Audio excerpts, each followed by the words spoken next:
So Keith asked for some of us to come up with what's the single most impactful insight, piece of information, or connection you're taking away, and how will it directly influence your actions moving forward, whether in your research, your family life, or your advocacy.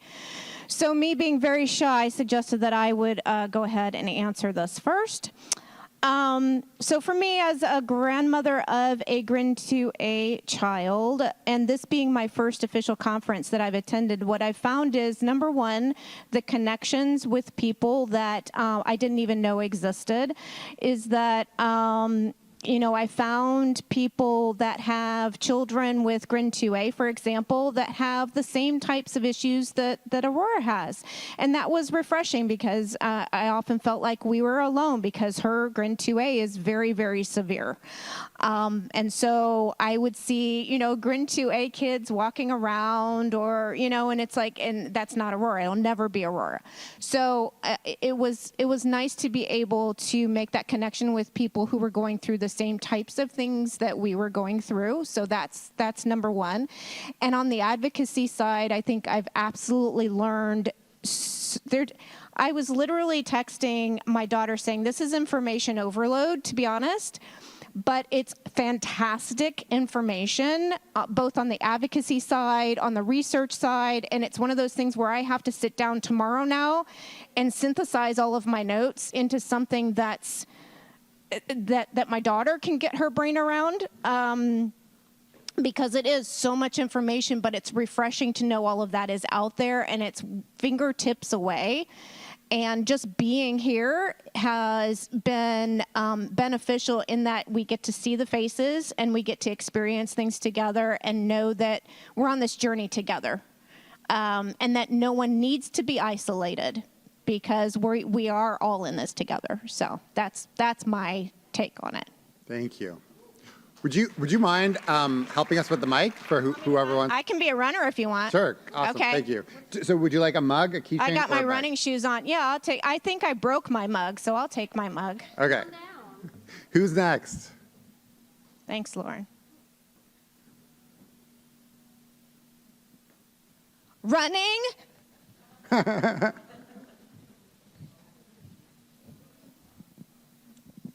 Thanks. I wasn't able to be here Thursday and catch the super science presentations. So I just found out today that the mouse models, the pancreatic islets are smaller in some of the green mouse models, which is really exciting to me. I'm a GRIN2B mom, and my daughter Katie is 33. She's been taking Creon to help digest for about 31 of those years. And I think we may finally understand why it is that Creon is doing anything and helping her with digestion. And I want to make sure that everybody else understands that too, because I know that solving the digestion problem solves so many other problems for Katie downstream.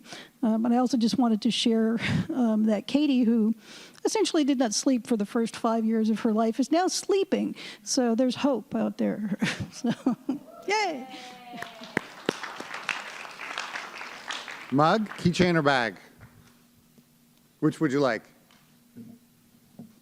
Cup or bag? Would you like a cup? Okay. Hi, my name is Tatiana, if nobody knows me. I came here 8 years ago as soon as we announced that Sophia had GRIN1 gene, and she was 1.5 years old. So she was the youngest from the whole, group 8 years ago. Where did Pennsylvania, right? It was, and so now I'm Kevin from the group, and I just found out that seizures and neurostorms is kind of the same thing. I just get a lot of information, and Megan showed us, tablet, on a piece of paper that I never was not as creative, but I'm gonna do the same tablet for my daughter in case if there's emergency, you can give a list of paper and they will find out what's wrong with your own daughter. So it's very, very hopeful. And I just was amazed that to make a mouse, Dr. Emmy said that it's taken so much money, so I need to wait on that. Thank you. What can we?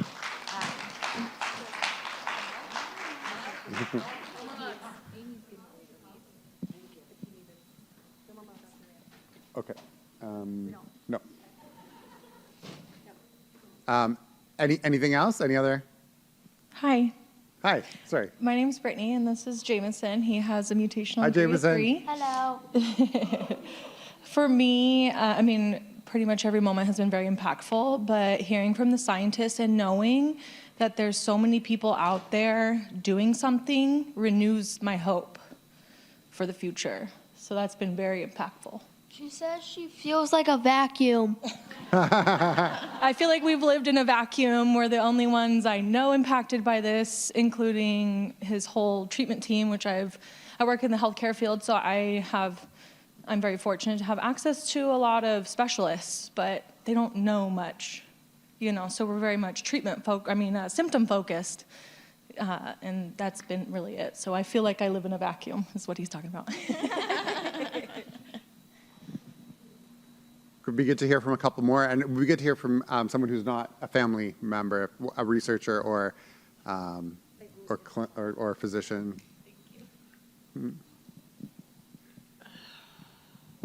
So I think these conferences always fill me with, renewed energy to see families coming together and gaining a lot from each other, making a difference, learning. And so it kind of renews my spirit to keep doing things and to do projects that have been sitting around and, haven't gotten my attention, or just kind of renews my spirit.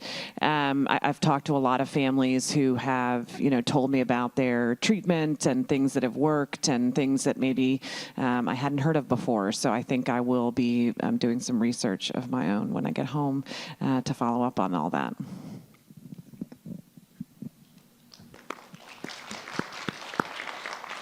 Anyone want to finish us off? Anyone else?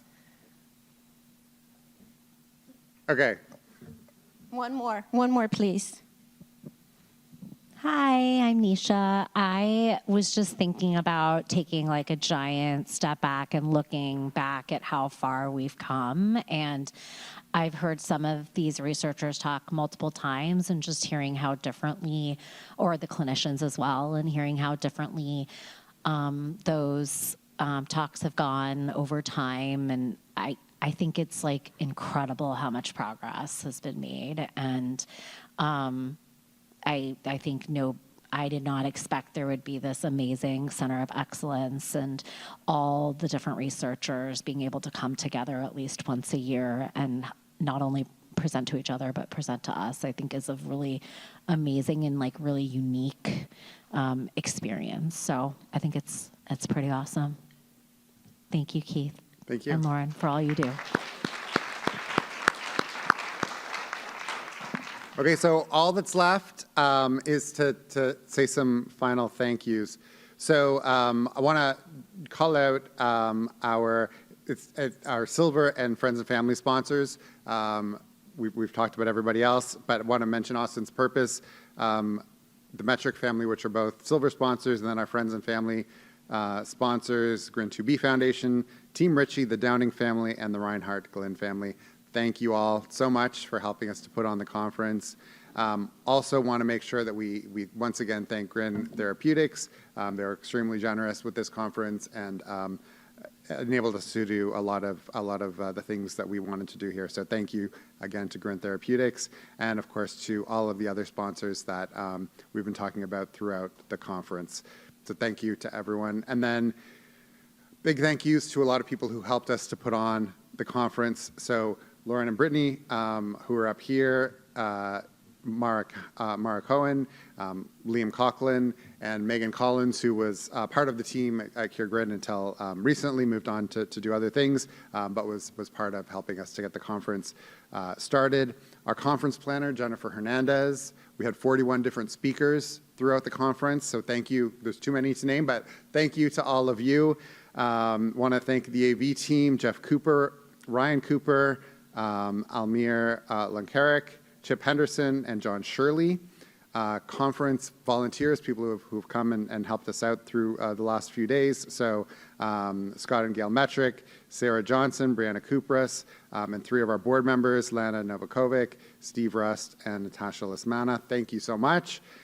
Want to help the team from the University of Toronto who helped us with the blood draw. So Sylvia Akafor, Lyra Vanya, and Emily Furukawa. And finally, thank our conference photographer, Kara Montes. But really, finally, thanks to all of you for coming, and thanks for helping us to make it so great. I felt like there was a lot of interaction in the sessions and so much outside of it. And I think, whether you were on stage or not, every single person that I've met with has taught me something new. And so thank you all. Thanks for coming. And if you're wondering when the next one is, Peregrine traditionally has done it every 2 years, but there are other conferences. So there's a conference coming up from Grin Europe that is in Varese in northern Italy this October. Grin 2B Foundation is having a conference next summer in the Washington, D.C. area. And remind me of when the Edinburgh conference is? So May next year in Edinburgh, University of Edinburgh, yeah. So lots of other options where that are both family and scientific conferences together like this. So looking forward to seeing you there. And again, thank you all for coming.